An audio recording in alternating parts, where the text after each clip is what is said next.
ನಮಸ್ಕಾರ. Welcome to 1 minute about diabetes by doctor Suman.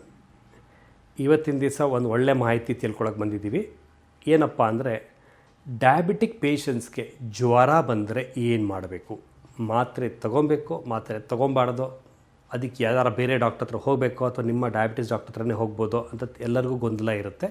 ಅದ್ರ ಬಗ್ಗೆ ಹೇಳಕ್ಕೆ ಬಂದಿದ್ದೀನಿ. ಯೂಶ್ವಲಾಗಿ ಡಯಾಬಿಟಿಸ್ ಬಂದಾಗ, ನಿಮ್ಮ ಡಯಾಬಿಟಿಸ್ ಇರೋರಿಗೆ ಜ್ವರ ಬಂದಾಗ ನಿಮ್ಮ ಲೋಕಲ್ ಡಾಕ್ಟರ್ ಹತ್ರನೇ ಹೋಗಿ ಕನ್ಸಲ್ಟ್ ಮಾಡಿ ಡಾಕ್ಟ್ರಿಗೆ ಹೇಳಿ ನಂಗೆ ಡಯಾಬಿಟಿಸ್ ಇದೆ ಅಂತ ಹೇಳಿ. ಅವ್ರು ಏನು ಮೆಡಿಸಿನ್ಸ್ ಕೊಡ್ತಾರೋ ತೊಗೊಳ್ಳಿ. ಬಟ್ ಒಂದೇನಪ್ಪ ಅಂದರೆ, ಡಯಾಬಿಟಿಕ್ ಮೆಡಿಸಿನ್ಸ್ ಮಾತ್ರ ಆದಷ್ಟು ಸ್ಟಾಪ್ ಮಾಡಬೇಡಿ. ಎಷ್ಟೋ ಜನ ಸ್ಟಾಪ್ ಮಾಡಿಬಿಡ್ತಾರೆ. ಜ್ವರ ಬಂದಿದೆಯಪ್ಪ, ನಾನು ಸರಿಯಾಗಿ ಊಟ ಮಾಡಿಲ್ಲಪ್ಪ, ಸರಿಯಾಗಿ ತಿಂದಿಲ್ಲಪ್ಪ, ಅದರಿಂದ ಏನಾರು ತೊಂದರೆ ಆಗ್ಬಿಡುತ್ತಾ, ಆ ಮೆಡಿಸಿನ್ಸಲ್ಲಿ ಸೈಡ್ ಎಫೆಕ್ಟ್ ಆಗುತ್ತಾ ಅಂತ ಅಂದ್ಕೊಂಡು ಮೆಡಿಸಿನ್ಸ್ನ ಸ್ಟಾಪ್ ಮಾಡಿಬಿಡ್ತಾರೆ. ದಯವಿಟ್ಟು ಡಯಾಬಿಟಿಸ್ ಮೆಡಿಸಿನ್ಸನ್ನ ಸ್ಟಾಪ್ ಮಾಡಬೇಡಿ. ಮೇ ಬಿ ಒಂದು ಅರ್ಧ ಡೋಸ್ ಕಮ್ಮಿ ಮಾಡ್ಕೊಳ್ಳಿ. ಒಂದಿರೋ ಟ್ಯಾಬ್ಲೆಟ್ ಕಡೆ ಅರ್ಧ ಮಾಡ್ಕೊಳ್ಳಿ, ಮಾತ್ರ ತೊಗೊಳ್ಳಿ. ಬಿಕಾಸ್ ಡಯಾಬಿಟಿಸ್ ಕಂಟ್ರೋಲ್ ಆಗದೆ ಇದ್ದರೆ ಫೀವರ್ ಆಗಲಿ ಏನೇ ಆಗಲಿ ಜಾಸ್ತಿ ಆಗಿಬಿಡುತ್ತೆ. ಸೊ ಮೆಡಿಸಿನ್ಸ್ ಫಾರ್ ಫೀವರ್ಗೂ ತೊಗೊಳ್ಳಿ, ಡಯಾಬಿಟಿಕ್ ಮೆಡಿಕೇಷನ್ಸು ತೊಗೊಳ್ಳಿ. ಫುಡ್ನ ಕಂಟ್ರೋಲ್ ಇಟ್ಕೊಂಡು ಚೆನ್ನಾಗಿ ಮೇಂಟೈನ್ ಮಾಡ್ಕೊಳ್ಳೋದ್ರಿಂದ ನಿಮ್ಗೆ ಏನು ಪ್ರಾಬ್ಲಮ್ಸು ಬರೋಲ್ಲ.